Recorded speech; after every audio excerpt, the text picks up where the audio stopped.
Right, today we are going to talk about the early Cold War years, 1945 to the early 1950s, and their impact on the Americas. And this is going to be some material that focuses on paper 3 of the IB exam. We're dealing with some competing goals here between the United States and some Latin American countries. The United States want an American Cold War alliance like they are going to build with the North Atlantic countries with NATO to provide collective security in the Americas and keep the threat of communism out of the Americas. While Latin American countries in the post-war years are looking for economic and technological aid from the United States. This process is going to get rolling in September of 1947 with a meeting in Rio de Janeiro called the Rio Conference.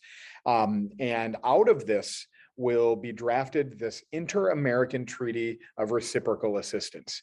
Basically, an agreement that an attack on any one nation in the Americas is an attack on all nations of the Americas, and that 2/3 of those nations would, if they agreed to join in on military action, that could lead to a united American force. For their part, Brazil, Chile, and Cuba would ban communist organizations in their nations and cut ties with the Soviet Union in 1948. With the idea that doing that will lead to more economic assistance and support coming from the United States. But other nations in Latin America didn't feel that there was enough commitment of American aid to tie them to such agreements. In the next year, the Organization of American States will be created that includes the United States and most Latin American countries. And this is meant to organize and lead to consultation between American nations to coordinate military strategy within the American states. It also will lead to a statement of sovereignty of American states, that no state could interfere or intervene in the affairs of any other American state, and that no economic or military coercive force could be used against another state. And we'll be able to look back in a few weeks as to whether or not this agreement is upheld with the actions of the United States and the Soviet Union. Now, we want to recognize that the United States was giving some financial aid, foreign aid to Latin American countries, but it is going to pale in comparison to what the Marshall Plan is going to be providing for Western European countries. The United States simply does not see Latin America as immediately threatened by the Soviet Union in the way that Western Europe was. So, for example, from 1949 to 1953, Latin American nations will only receive about $79 million in American foreign aid, while the rest of the world received nearly $18 billion of that money, with most of it going to Western Europe. And this is going to lead some anti-American sentiments to grow in Latin America from both leaders and populations that feel the United States was ignoring their economic problems. Now, in the United States, the post-war years are going to lead directly into a Red Scare period. Now, this is the second Red Scare in the United States. The first started after the 1917 Bolshevik Revolution in Russia that led to the Soviet Union being developed. But this early Cold War Red Scare stemmed from many of the same things, largely fear and hatred of the communist ideology. Now, recognizing it's not just the Soviet Union that is communist, but China as well. We also see this World War II era patriotism that is elevated following the victory in the Second World War, and then fears over the Soviet military threats that were ever present, especially with the detonation of a Soviet atomic bomb in 1949. This Red Scare will manifest itself, for example, by looking into Hollywood and the productions of the Hollywood industry, the film industry in the United States, that may have been pushing some communist ideology onto its viewers. And this would be looked into by a House of Representatives committee called the House Un-American Activities Commission, or HUAC.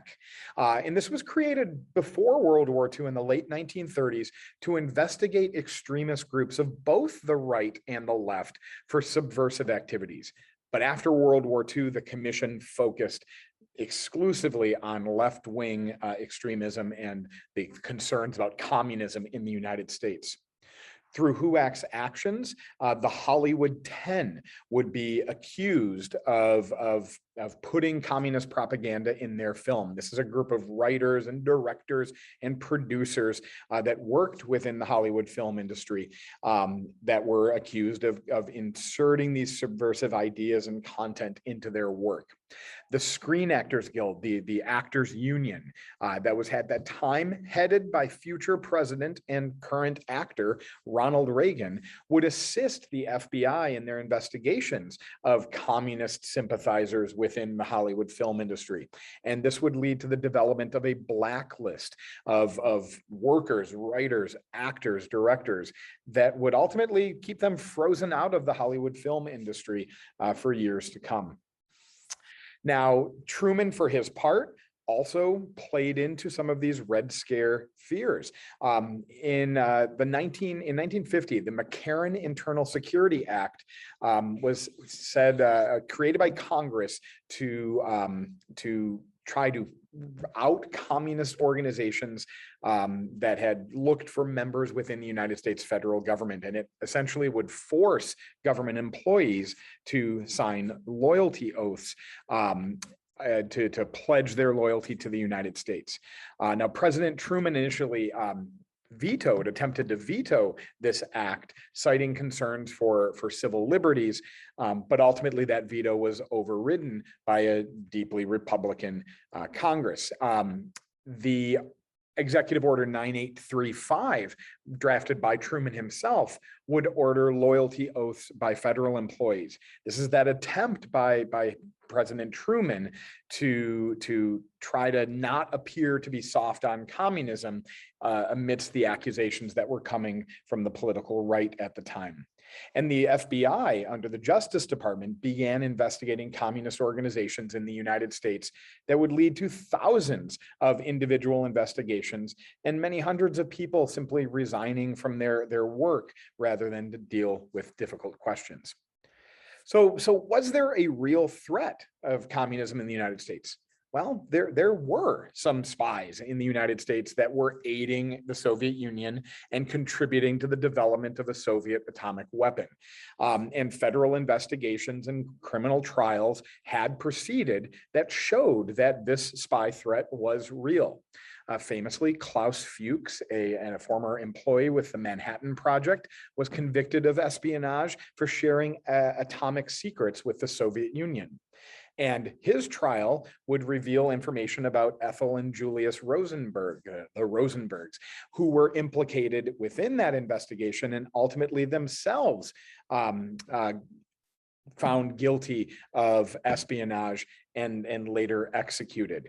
Now, there is some modern scholarship that has some questions about Ethel Rosenberg's connection to her husband's actions, but ultimately both of them would be convicted and executed for espionage. State Department official Alger Hiss was found guilty in 1950 of passing classified information to the Soviet Union back in the 1930s. So there were real examples of spies in the United States. Now, this is just going to lead to Republican attacks and the Senator Joseph McCarthy out of Wisconsin to target the Truman administration and the Democratic-led government at the time for being soft on communism. And they will use this anti-communism platform as a means to, one, try to push communist ideology out of the United States, and two, try to win elections. So Joe McCarthy, a Wisconsin Republican senator, became that leading voice for this threat of communism in the United States government. He'll claim that over 200 communists were working for the US State Department, although his evidence was incredibly flimsy and the numbers would change depending on who he was giving speeches to. In 1952, a series of hearings out of the Senate began with McCarthy leading investigations into communist activities within the United States from government officials. Hundreds of government officials and university employees would later be fired because of possible communist connections. And fears of McCarthy and his tactics would lead others to ultimately resign from their positions.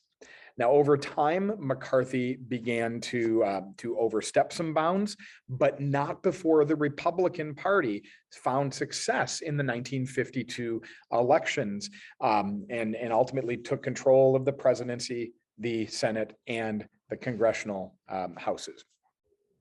Now, McCarthy goes a little bit too far, and then far too far with his communist witch hunts in the mid-1950s, accusing Secretary of State Dean Acheson and Secretary of Defense George Marshall, also a World War II general and hero.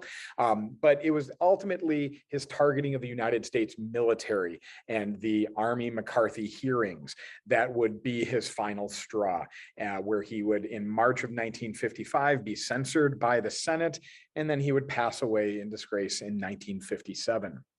But the impact of McCarthy was real. Fears of McCarthy led Truman and other politicians to take a harder line against communism, which had implications with the Korean War. When Stalin's death opened up a possibility of easing tensions with the Soviet Union, Eisenhower's new administration had to be concerned about how McCarthy would react to the United States trying to ease tensions with the Soviet Union. The Cold War also had a number of impacts on on Americans themselves. The Red Scare and the U.S. government actions did threaten the civil liberties of Americans during the Cold War. We see changes in education where children are having to take part in duck and cover drills that would offer them supposed protection if they saw the flash of an atomic bomb.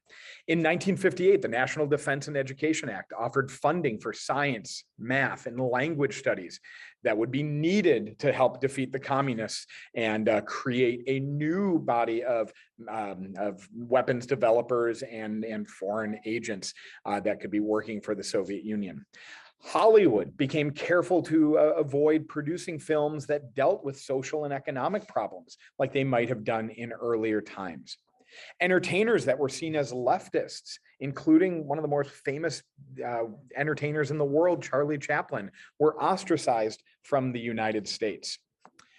We would see a rise in religious affiliation during the Cold War, as communism was seen as an atheist ideology. So the United States would firmly implant itself as a Christian, godly nation. And we would see that manifested in the placing under God to the end of the Pledge of Allegiance to our flag. And then the Cold War would also impact the early civil rights movement in the United States. President Truman, through an executive order, desegregated the military in 1948. The Supreme Court would also hear the Brown versus Board of Education case in 1954 that would ultimately rule that separate but equal facilities were inherently unequal. And this was in large response, not only to the horrid nature of Jim Crow America and the segregation that it had led to, but also that the Soviet Union was using its own propaganda to target the United States and our handling of race issues. So that's all we got for today. We'll talk to you later.